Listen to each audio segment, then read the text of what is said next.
Guys, जिस दिन आपको ये मालूम पड़ गया ना, या जिस दिन आपको ये फील हो गया ना कि आप जो कुछ भी, जैसा भी फिजिकली, इमोशनली, मेंटली आप जो भी फील करते हो, उसका सीधा रिश्ता होता है आपके खाने से, तो उस दिन से आपकी food habits and food choices change हो जाएंगी और आप खुद इंटरेस्टेड हो जाओगे नेचुरल और हेल्दी फूड खाने के लिए। और इसी हेल्दी और नेचुरल ईटिंग के साथ जीना सिखाता है नेचुरोपैथी और आयुर्वेदा। हमारा शरीर 5 तत्वों से मिलकर बना है: अग्नि, वायु, आकाश, मिट्टी और जल।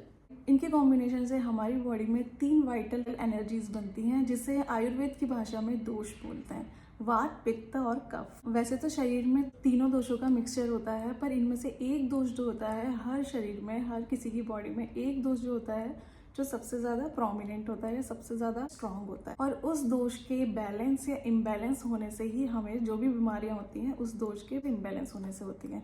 अगर हमें ये पता पड़ जाए हमारे शरीर में कौन सा जो दोष है वो सबसे स्ट्रांग है, हमारा शरीर वात, पित्त, कफ, इन तीनों में से कौन सी प्रकृति का है, तो उसके हिसाब से हम अगर खाना शुरू कर दें तो हमारा जो दोष है, जो प्रकृति है, वो हमेशा बैलेंस रहेगी और हमेशा हम हेल्दी रहेंगे। तो बहुत सारे तरीके होते हैं, बहुत सारे कैरेक्टरिस्टिक्स होते हैं जिससे हम पता लगा सकते हैं कि पर्टिकुलर शरीर का कौन सा दोष स्ट्रांग है। मतलब कोई इंसान वात प्रकृति का है, कफ प्रकृति का है, या तो पित्त प्रकृति का है। तो मैं यहाँ पे आपको कुछ कैरेक्टरिस्टिक्स बताऊंगी, उससे आप पता लगा सकते हो कि आपकी प्रकृति कौन सी है और उस प्रकृति को बैलेंस रखने के लिए आपको किस तरह की डाइट लेनी चाहिए और किन चीज़ों को अवॉइड करना चाहिए।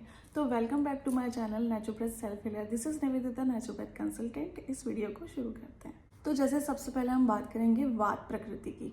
तो वात प्रकृति के लोग वो होते हैं जिनको ज्यादातर सर्दियों से ज्यादा जिनको गर्मी का मौसम, गर्म मौसम पसंद होता है, और इस दोष वाले लोगों को मोस्टली स्पाइसी फूड अच्छा लगता है। ये लोग अक्सर लंबे होते हैं, पतले होते हैं और फास्ट वॉक करते हैं। इनकी स्किन ड्राई होती है और मोस्टली इनके हाथ पैर ठंडे रहते हैं। ठंड ज्यादा बर्दाश्त नहीं कर पाते। ये लोग चीजें जल्दी सीखते हैं, क्रिएटिव होते हैं, फन पर्सनैलिटी होते हैं, और मोस्टली इनका जो रूटीन होता है वो इरेगुलर होता है। तो जब इनका वात दोष बैलेंस में रहता है तब ये एनर्जेटिक होते हैं, फन लविंग होते हैं, क्रिएटिव होते हैं, खुश होते हैं और एनर्जी से भरपूर होते हैं। पर इनका जब दोष बिगड़ जाता है, इनका वात दोष इम्बैलेंस हो जाता है, तो ये लोग चिड़चिड़े हो जाते हैं, डर और एंजाइटी फील करते हैं। तो गाइस, अगर आप वात प्रकृति के हैं तो किस तरह से इसको बैलेंस करने के लिए आपको क्या खाना चाहिए और क्या अवॉइड करना चाहिए वो मैं आपको बताती हूँ। तो वात प्रकृति के लोगों को स्वस्थ रहने के लिए, हेल्दी रहने के लिए सूखा और क्रिस्पी टाइप का जो खाना होता है वो खाना अवॉइड करना चाहिए। अब कार्बोनेटेड ड्रिंक जिसमें कि सोडा होता है, कोल्ड ड्रिंक्स जो होते हैं, इनको अवॉइड करना चाहिए।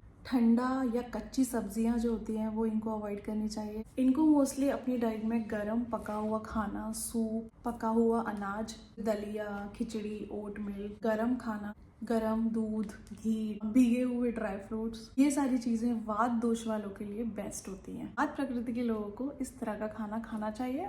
अब नंबर 2 हम आते हैं पित्त प्रकृति के लोगों पर। तो पित्त दोष के लोग जिनकी प्रकृति पित्त होती है, उनकी कदकाठी मीडियम होती है और उनकी बॉडी काफी स्ट्रांग होती है। माइंड शार्प होता है और इनका कंसंट्रेशन बहुत अच्छा होता है। इनमें कॉन्फिडेंट भी अच्छा होता है, लेकिन जब भी इनको स्ट्रेस आता है तो इसकी स्किन लाल पड़ जाती है। स्ट्रेस में ये लोग गुस्सैल हो जाते हैं और इनकी स्किन बहुत जल्दी लाल पड़ जाती है जब ये धूप में जाते हैं, और इनको इजीली सनबर्न भी हो जाता है। ये लोग गर्मी और धूप सहन नहीं कर पाते ज्यादा। तो जब इनकी पित्त दोष जो इम्बैलेंस हो जाता है तो ये बहुत गुस्सैल और चिड़चिड़े हो जाते हैं। फेस पर इनको पिंपल्स आ जाते हैं, बॉइल्स हो जाते हैं, इन्हें मोस्टली अल्सर और एसिडिटी हो जाती है, नींद नहीं आती, आंखें जलती हैं। ये सारी चीजें हो जाती हैं अगर इनका जो पित्त है वो इनबैलेंस हो जाए। और अगर ये बैलेंस में रहता है, बड़े खुश रहते हैं, चैलेंज एक्सेप्ट करते हैं, रोमांटिक होते हैं, पैशनेट होते हैं, इनका डाइजेशन अच्छा होता है, भूख भी लगती है, अच्छी मैनेजमेंट स्किल और लीडरशिप स्किल इनमें होती है। तो गाइस, पित्त दोष वालों को क्या खाना चाहिए जिससे कि इनका जो पित्त है वो इनबैलेंस ना हो और ये हेल्दी रहे। सबसे पहले पित्त को बैलेंस रखने के लिए इन लोगों को अपनी डाइट में से गरम मसाले, अल्कोहल, कॉफी, विनेगर, खट्टे फल और सब्जियां अवॉइड करनी चाहिए। इन लोगों को मीठे और रसीले फल खाने चाहिए जैसे आम और तरबूज। इन लोगों को ऐसी फल और सब्जियां खाने चाहिए जिनमें बहुत सारा पानी होता है, जैसे musk melon, watermelon, cucumber, lettuce.